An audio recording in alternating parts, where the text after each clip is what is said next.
అంతర్గత విషయాలు బయట మాట్లాడితే వేటు తప్పదని మీనాక్షి నటరాజన్ హెచ్చరించారు.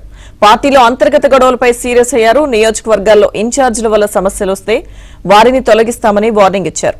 సోషల్ మీడియాలో విమర్శలు చేసుకోవద్దని సూచించారు. పటాన్చెరులో ఎమ్మెల్యే మహిపాల్ రెడ్డి ఇబ్బంది పెడుతున్నారని కాటా ఫిర్యాదు చేశారు.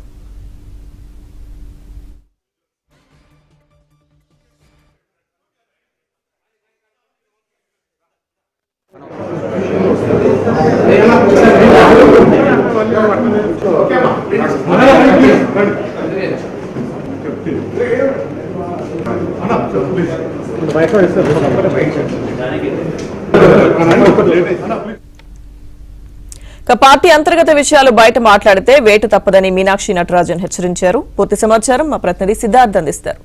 సిద్ధార్థ్. Thank you Lakshmi Durga. గాంధీ భవన్ లో ప్రస్తుతం మల్కాజ్గిరి పార్లమెంట్ సమీక్ష సమావేశం జరుగుతూ ఉంది.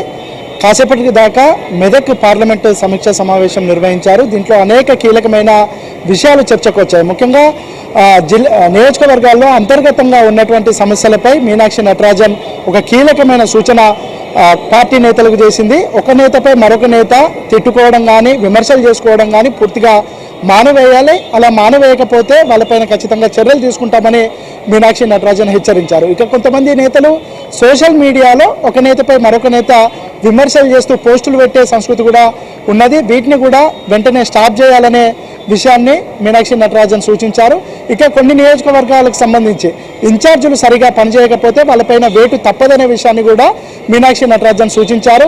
ఎవరైనా పార్టీ లైన్లోనే మాట్లాడాలి, పార్టీ లైన్లోనే పనిచేయాలి, పార్టీ లైన్ దాటితే ఖచ్చితంగా వేటు తప్పదనే విషయాన్ని కూడా పిసిసి చీఫ్ మహేష్ కుమార్ గౌడ్ స్పష్టం చేశారు. ఇక నియోజకవర్గాల్లో ఉన్నటువంటి అంతర్గత ఇబ్బందులు ఏవైనా ఉంటే వాటిని వెంటనే సెల్యూట్ చేయాల్సిన బాధ్యత అక్కడ ఇన్ఛార్జ్ మంత్రిగా ఉన్నటువంటి వ్యక్తిది. దాంతోపాటుగా నియోజకవర్గానికి సంబంధించినటువంటి ఇన్ఛార్జీలు వీటిని అన్నింటినీ పరిష్కరించాలనే విషయాన్ని కూడా స్పష్టం చేశారు. ప్రస్తుతం అయితే మల్కాజ్గిరి నియోజకవర్గానికి సంబంధించినటువంటి సమీక్ష సమావేశం జరుగుతూ ఉంది. ఇక పార్టీకి సంబంధించి కొత్త పాతల నేతల మధ్యలో ఉన్నటువంటి ఇబ్బందులు కూడా వెంటనే వాటిని సొల్యూట్ చేయాలని అక్కడ ఉన్నటువంటి ఇన్ఛార్జీలకు సూచించారు.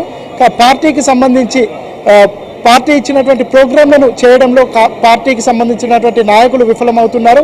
ఈ సమస్యను కూడా పార్టీ ఇన్ఛార్జీలు చూడాలని చెప్పారు. కొంతమంది నేతలు అక్కడ ఉన్నటువంటి అధికారులు ఇంకా బీఆర్ఎస్ పార్టీకి సంబంధించినటువంటి నేతల మాటనే వింటున్నారు. కాంగ్రెస్ పార్టీకి సంబంధించినటువంటి నేతల మాటలు వినట్లేదనే విషయాన్ని స్పష్టం చేశారు. ఈ సమస్యను వెంటనే పరిష్కరించాల్సిందిగా మీనాక్షి నటరాజన్ పిసిసి చీఫ్కి సూచించారు. దాంతోపాటు ఇందిరమ్మ ఇండ్లకు సంబంధించినటువంటి విషయంలో కూడా ఈ బీఆర్ఎస్ నేతల వాళ్ళు చెప్పినటువంటి వాళ్ళకే ప్రభుత్వ పథకాలు అందుతున్నటువంటి పరిస్థితి ఉంది. దీన్ని పూర్తిగా మార్చి కాంగ్రెస్ నేతలు చెప్పినటువంటి వాళ్లకు, అంటే కాంగ్రెస్లో పనిచేసినటువంటి వాళ్లకు లేదంటే కాంగ్రెస్ కార్యకర్తలకు సంబంధించినటువంటి వాళ్లకు ఇట్లాంటి పథకాలు అందజేయాలనే విషయాన్ని కూడా స్పష్టం చేశారు. ఇక పటాన్చెరు నియోజకవర్గానికి సంబంధించినటువంటి విషయం కూడా ఒక హాట్ టాపిక్గా మారిందని చెప్పుకోవచ్చు. అక్కడ ప్రస్తుతం ఎమ్మెల్యే బీఆర్ఎస్ పార్టీ నుంచి కాంగ్రెస్ పార్టీలోకి వచ్చినటువంటి గూడెం మహిపాల్ రెడ్డి తన కార్యకర్తలను ఇబ్బంది పెడుతున్నాడని కాటా శ్రీనివాస్ గౌడ్ మీనాక్షి నటరాజన్కి కంప్లైంట్ చేశారు. దీనికి సంబంధించి ఒక కమిటీ కూడా వేశారు. ఆ కమిటీ ఇప్పటి వరకు రిపోర్ట్ ఇవ్వలేదు. వెంటనే ఆ రిపోర్టు ఆధారంగా ఎవరైతే తప్పు చేశారో వాళ్లకు పనిష్ చేయాల్సిందిగా, దాంతోపాటు అక్కడ ఉన్నటువంటి కార్యకర్తలు ఇబ్బందులు పడుతున్నారు కాబట్టి వెంటనే ఈ సమస్యకు పరిష్కారం చూపాల్సిందిగా కాటా శ్రీనివాస్ గౌడ్ మీనాక్షి నటరాజన్ను కోరారు. దీనికి సంబంధించి కమిటీ రిపోర్టు ఎక్కడి దాకా వచ్చింది, వాళ్ళు ఏం పని చేశారు, ఆ రిపోర్ట్ ఎప్పటి వరకు ఇస్తారు అనే విషయాన్ని కూడా పిసిసి చీఫ్ మహేష్ కుమార్ గౌడ్ని అడిగి తెలుసుకున్నటువంటి సిచ్యువేషన్ ఉంది. దాంతోపాటు కొంతమంది పాత కొత్త నేతలు ఇటీవలే వేరే పార్టీల నుంచి కాంగ్రెస్ పార్టీలోకి వచ్చినటువంటి నేతల వల్ల చాలా రోజులుగా పనిచేస్తున్నటువంటి కాంగ్రెస్ కార్యకర్తలు కానీ నాయకులు కానీ ఇబ్బందులు పడుతున్నారు. ఈ సమస్యను కూడా వెంటనే పరిష్కరించకపోతే రానున్నటువంటి స్థానిక సంస్థల ఎన్నికల్లో ఇబ్బందులు పడే అవకాశం ఉందని మీనాక్షి నటరాజన్ సూచించారు. మొత్తానికైతే ఏ ఇబ్బందులున్నా తనతో మాట్లాడి వాటిని వెంటనే పరిష్కరించుకోవాల్సిందిగా మీనాక్షి నటరాజన్ అక్కడ ఉన్నటువంటి నాయకులకు అష్యూరెన్స్ ఇచ్చారు. Right, thank you Siddharth.